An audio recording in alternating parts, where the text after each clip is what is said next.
শুভ সকাল বন্ধুরা, রাধে রাধে।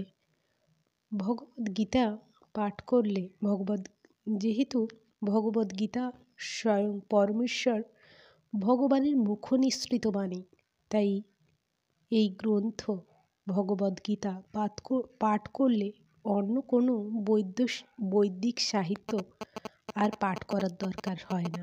ভূভারতে যা কিছু আছে ভগবদ্গীতায় তার সব কিছুই ব্যাখ্যা আছে।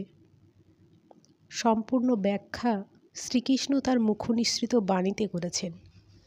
গভীর নিষ্ঠা ও আন্তরিকতার সঙ্গে নিয়মিতভাবে কেবল ভগবদ্গীতা শ্রবণ ও কীর্তন করলেই হবে। বর্তমান যুগে মানুষেরা জড়জাগতিক কাজে এতই মগ্ন থাকে যে তাদের পক্ষে সমস্ত বৈদিক সাহিত্য পাঠ করা সম্ভব নয়, কিন্তু তার প্রয়োজনও নেই। এই একটি গ্রন্থ ভগবদ্গীতাই যথেষ্ট, কারণ ভগবদ্গীতা বেদের সারাতিসার তা স্বয়ং ভগবান নিজ মুখে বর্ণনা করেছেন। গঙ্গাজল পান করলে আমাদের শরীর যেমন পবিত্র হয়,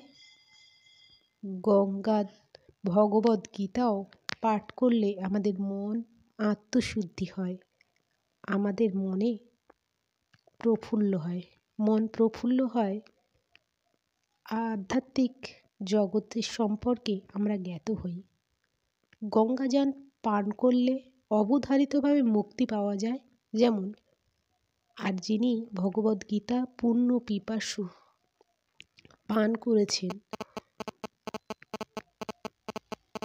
যিনি, তার কথা আর বলবার কি আছে। ভগবদ্গীতা মহাভারতের অমৃত রস, যা বিষ্ণু ভগবান শ্রীকৃষ্ণ নিজেই বলে গেছেন। ভগবদ্গীতার পরমেশ্বর ভগবানের শ্রীকৃষ্ণের মুখনিসৃত, আর গঙ্গা ভগবানের চরণ পদ্ম থেকে উদ্ভূত বলে কথিত হয়। ভগবানের মুখ ও চরণের মধ্যে অবশ্য কোনো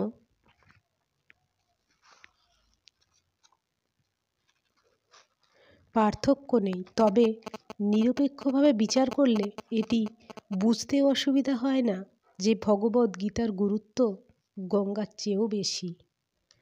সমস্ত উপনিষদে সারাতিসার এই